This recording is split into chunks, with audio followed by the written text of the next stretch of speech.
We're going to be having the live auction. We have 4 tickets that we're going to do, along with a suite for the Rangers game in Tacoma. And then we also have this great picture of Joe with Donald J. Trump. And to the republic for which it stands, one nation, under God, indivisible, with liberty and justice for all. In Colorado for the Christian Conservative University Summit there one year, and the same thing happened. Pledge of Allegiance was said, and this lady, I guess they call them a carrot, right? This lady was like coming up to me, staring at me during the Pledge of Allegiance, like this. And then at the end of it, she goes, "Yeah, you said the Pledge of Allegiance." I said, "No, I'm a subject of Her Majesty the Queen. Like, I cannot say the Pledge of Allegiance." Once your government wants to give me an immigration status, then we'll do it all. We'll do it right. We'll do it proper. I do want to talk to you about this place and this candidate and why. There are not a lot of people that I'll go and stunt for in Dallas and out here and in where did we go? Oh yeah, the Army Navy Country Club in DC. I mean, frankly, Joe, there's nobody else I'd go to the Army Navy Country Club in Virginia for, because it's typically a stuffy old Republican place who don't like my language and they don't appreciate the aggressive modes of window shifting that I'm interested in, right? They're very behaving out there sometimes, but we put a good room of good people together, and when Matt called me up and asked me to come out here, Joe, for you, I said, whatever, let's wait. I'll stay there 2 weeks if you need me to. I don't care.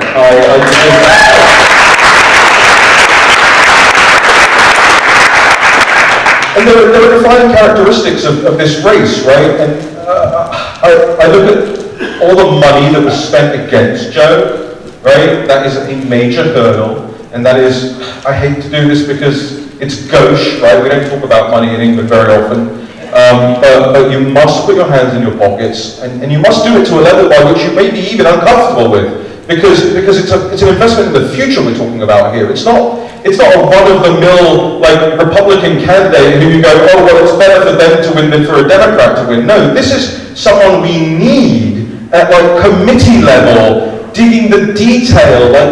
You want to have a firebrand representative for this constituency, this district. Like, do you even realize how proud people are to have Matt Gaetz as their representative? They love him. They bloody love him. And you need that represented here in this side of the world as well. And I just think that's one critical element of it, and you all know it, and I just want to hammer that home for you guys. I've been around for a long time, considering I'm 36 years old, right? I've seen all of the Brexit stuff, all of the Breitbart stuff, all of the Trump stuff. I mean, people don't realize Steve Bannon was a cruise guy, and we were in a car together one day, and I was telling him, it's Trump, it's got to be Trump. He was the head of the company at the time of Breitbart, so I was junior, suddenly next to this guy who's the head of the company, and so I took my opportunity. I was like, dude, it's Trump, it's got to be Trump, good Trump. He goes, listen, we're going to talk about it, it's fine, you don't need to worry about it.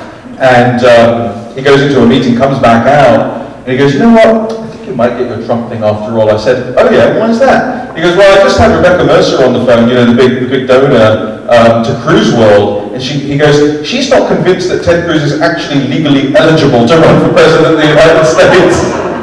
Canadians, huh? You must avoid a primary here where people think that they can go up against Joe. He's proven himself here as a real fighter, right? He really has. And so many people fight the one race, and maybe they lose for a multitude of reasons, by the way. And they go, they shuffle off somewhere else, and they do something else. And I think it's a testament to the character of somebody that you can pick yourself right back up and hit the campaign trail 24 hours later, the declaration.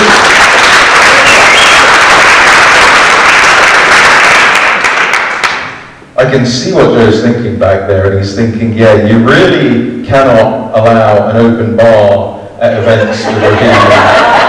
Because I don't think I was this coherent in Dallas. It was a different kind of event. We have a real inflection point going on right now. I think you all know that. I think that's why you're here. There's so many of you, the conversations that you're telling me that we had before I came up here. And it fills me with joy to hear that so many of you went to become precinct committeemen. A true America First patriot, a guy who served this country most of his life. And it's my honor to introduce to you your next Washington Congressional Representative, 3rd District, Joe King.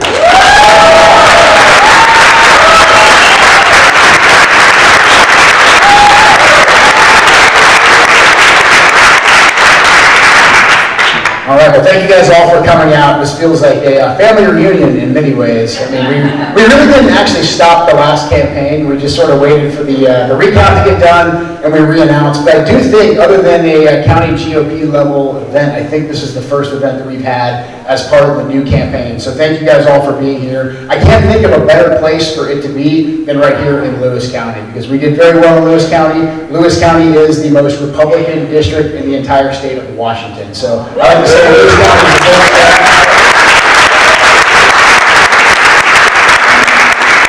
So this is, I think, a great place to kick off the fight, or just really to continue the fight. And all of you have just been absolutely essential to the fight. I like to say I'm just the guy up here with the microphone, sending out the message and really just trying to deliver as best as I possibly can to represent you. So we accomplished a lot in this last race. We took out a 12-year incumbent. That was not easy to do.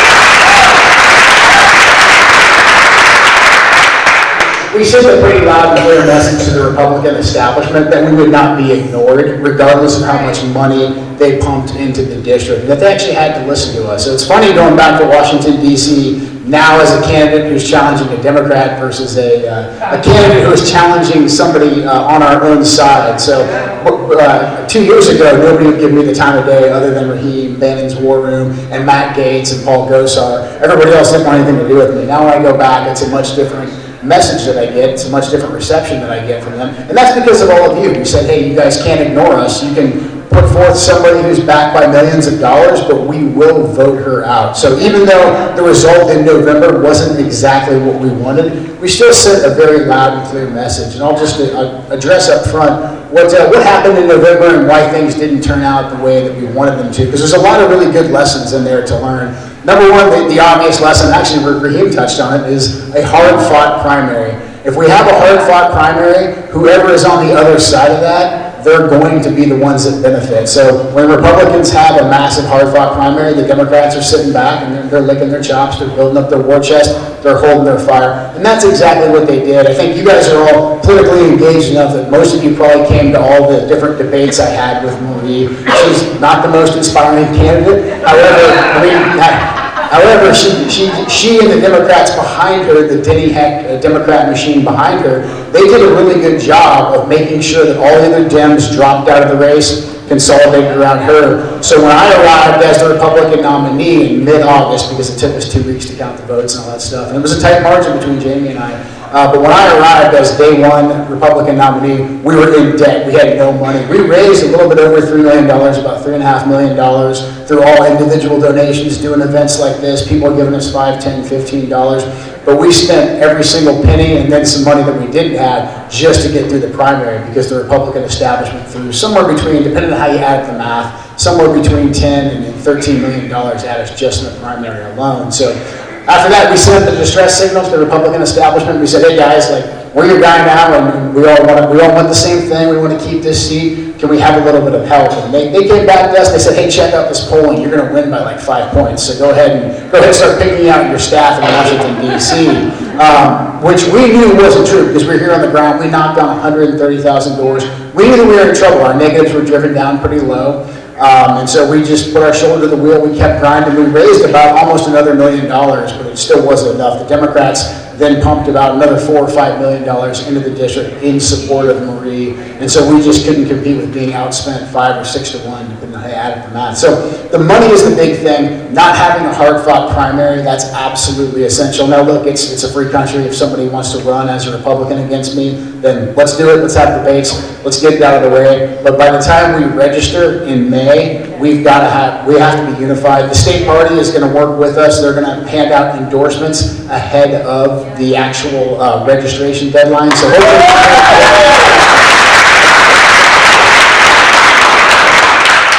So So that's absolutely essential. And then I personally think, and this is something that I think we can do through pressure from the different GOP central committees, but just also from the people, I'll make this commitment right now. If I'm not the Republican nominee, I will back whoever the Republican nominee is. We had a major issue because the only person that came out and actually endorsed me as a fellow Republican was Heidi St. John. Now, Heidi and I, we battled it out, we went head to toe. There was a lot of passion in that race, but she endorsed me at the end. None of the other Republicans, to include the incumbent, would come out and endorse me. They couldn't even say, hey, vote Republican. They couldn't do that. So I think it's absolutely essential in every race, from the president on down, that we make a commitment up front and say, hey, whoever the nominee is, if they got an R by their name, we're going to vote for them, because the Democrats are trying to destroy the country. I'm a Trump guy. I've been all in for Trump as long as, the first time he went after Jeb Bush in the big state, I was Trump. But if Trump's not the nominee, look, I don't like DeSantis that much. I think he's a good governor. I haven't been happy with his performance in the last 2 weeks. However, if he beats Trump in the primary, I will enthusiastically be behind him. I don't like anybody else that's running for president. However, they're all better than Joe Biden, because Biden and the Democrats are trying to destroy the country. And so it's the same thing. I think we have to really enforce that at the local level, that we will rally around the nominee, period, of the story. So that's the first hard lesson we learned. Another thing, I think this is a big learning curve for us Republicans, is that we've been encouraging our people to do the conservative thing, to take your own individual initiative, go out and hear from the candidates, and then make your voice heard, but don't vote mail-in, go and vote on election day, drop your ballot yourself off at the auditor or in the drop box on election day. We hate mail-out voting. And we do. And mail-out ballot voting is absolutely terrible, but we have to deal with it. I think that we unfortunately shot ourselves in the foot by encouraging people only to vote on election day. Now, all of you guys out here, I recognize, I think 90% of you, you're all hardcore. You guys come to all the events. I know all of you are going to vote on election day. If that's how you like to vote, keep voting that way. However, unfortunately, there's a lot of Republicans out there who, if we get a ballot in their hand, they're going to vote conservative, they're going to vote Republican, but they're probably not going to do it on their own. And I don't blame them right now. I mean, because the economy is absolutely terrible. People are busy, they're trying to make ends meet, they forget that the elections are coming up. And so, especially in a midterm like we had this last cycle, we were all so involved in politics that, we knew what the primary was, we knew what the general was, we all got out there and voted. But historically, there's about somewhere between 50 and 80,000 Republicans in the 3rd District who only vote in presidential cycles. And unfortunately, we didn't move the needle with them. We didn't get those folks out to actually vote. And that's where ballot harvesting really comes in, getting in front of those low propensity voters, showing up on their doorstep. This is something that the Democrats do very, very well. And the Democrats can really benefit from this in really urban areas like Seattle, like Portland.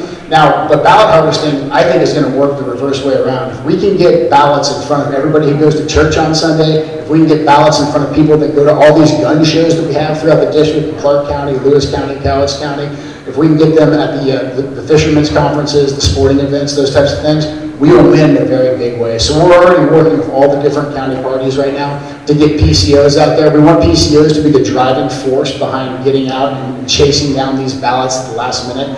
Going into 2024, we're going to be out there knocking on doors. We'll be doing rallies and town halls. But one thing we're going to do a little bit differently is we're going to have a big ask, not just an ask for funds, but we're going to have an ask for activism at the end of every single event.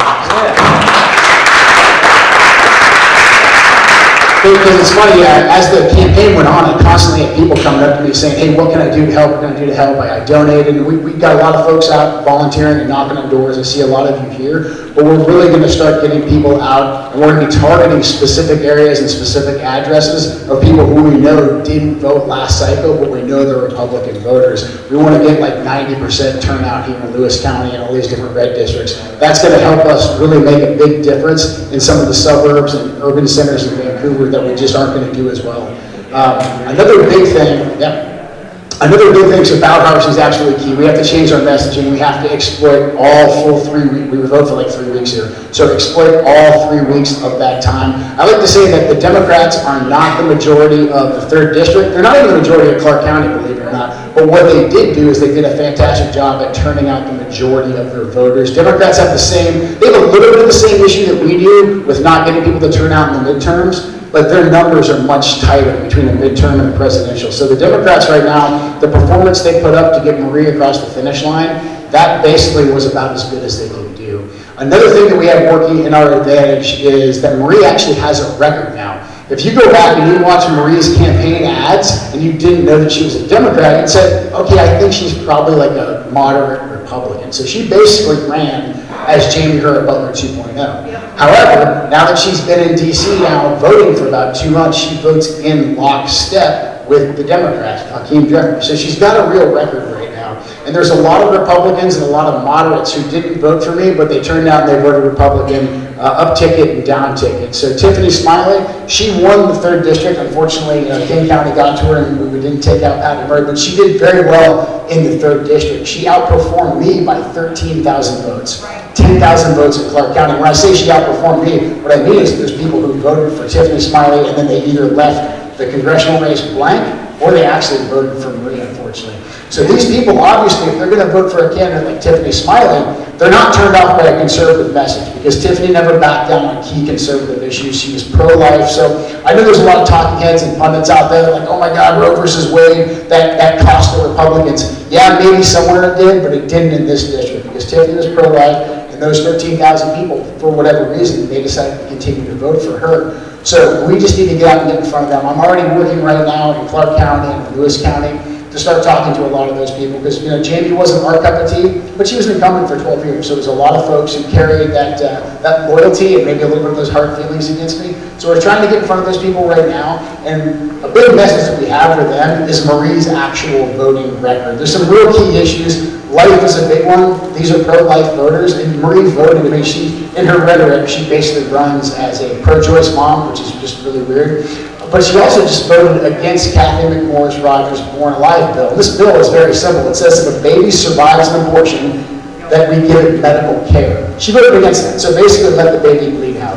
And that's, I think anybody who's a Christian, who's a conservative, regardless of how they feel about Joe Biden, MAGA, Trump, and all that, that's going to bring them back over to our side. For people who were financially minded, I mean, Marie just voted to preserve the ESG score with the Department of Treasury. She's voting for Biden's budget. I mean, Biden's budget right now is a joke. $6 trillion that we don't have, that exceeds the budget that we bring in tax income by $1 trillion. The CBO and a couple other nonpartisan organizations just did an assessment of Biden's budget, and it is going to disproportionately raise taxes for people who are making below $400K. Biden keeps saying, like, I'm going after the rich. He's not going after the rich. He's not going after the billionaires. He bails out the billionaires. We just saw that in Silicon Valley, right? Because the Democrats are the party of Wall Street, not Main Street, regardless of what they say in their rhetoric. So we have those issues, but also Marie wants to replace the I-5 bridge, but she wants to replace it with light rail that comes directly from Portland into Vancouver and right up the I-5 corridor. So we're going to get another shot of Portland and then eventually Seattle's problems all the way down the I-5 corridor. The voters in Clark County have rejected that 3 times, and that is Marie's plan, to include tolling. So we're going to have a lot more time to get that messaging out there. There's a bunch of other issues. On Friday, she just voted against parental rights. So the Democrats just voted against this great bill that Speaker McCarthy and the Republicans put forward that basically says, hey, if you want access to federal grants for education, you will give the parents transparency in the curriculum to see everything that the kids are being taught in school. Really basic, really simple. It shouldn't even be partisan. Every single Democrat, including Marie, voted against that. I mean, you guys all know, you guys all go to the school board meetings. You see what kind of garbage they want to expose our children to. So really what we're going to be able to do with her record is expose just how absolutely radical she truly is and just bring all that out into the open. So that's going to be absolutely huge. Another thing we have working in our advantage is going to be a presidential cycle. Historically, those 80,000 voters are Republicans, and they come out and vote. We're not going to just hope and trust the data. We're going to go out and we're going to chase those ballots down. So that's what's going to be different this time around. We also decided to start fundraising really, really early because it's going to take us a really big war chest. And so we're out there. I've been in DC twice now. I had a really good mix of folks that came out and supported me. The first fundraiser we did out there was at the Capitol Hill Club. I had everybody from some of the more, I'd say, ultra MAGA folks that held out against Kevin McCarthy, like Eli Crane, Anna Polina Luna, Paul Gosar. They came out, but we also had a lot of more middle-of-the-road type of Republicans that came out as well. Kevin McCarthy stopped by as well. So I've actually had a couple of good conversations with Speaker McCarthy. He knew I wasn't for him during the race. However, since the Speaker vote, and then also he saw our performance, he saw that we only lost by less than a percentage point. This should be a high priority seat for them to flip. Kevin McCarthy said that to us. The NRCC is behind us as well. If you're down in Clark County, you're probably already starting to see ads that are exposing Marie's voting record right now. So that's coming directly from the NRCC. That's air cover that's getting provided by the Republican establishment to us, which is excellent. So far so good. Things are moving along on that front. But again, we're going to stay on it. We're going to continue to raise the funds. So I think right now, a big reason for me that I didn't stop running was that I had something I would say to myself. I think someone told me this really, really early on in my military career. It's like, hey, when things get hard, don't forget why you started. I think that's absolutely key. So as the election was shaking out, when we tried to cure ballots there for about 3 weeks, like right up until the Thanksgiving holiday, we knew that we were getting really, really close. We did a recount, and when it came down to being less than a percentage point, my fiance and I, Heather, were sitting there at dinner, and Heather's basically like, well, you gotta run again. So I was like,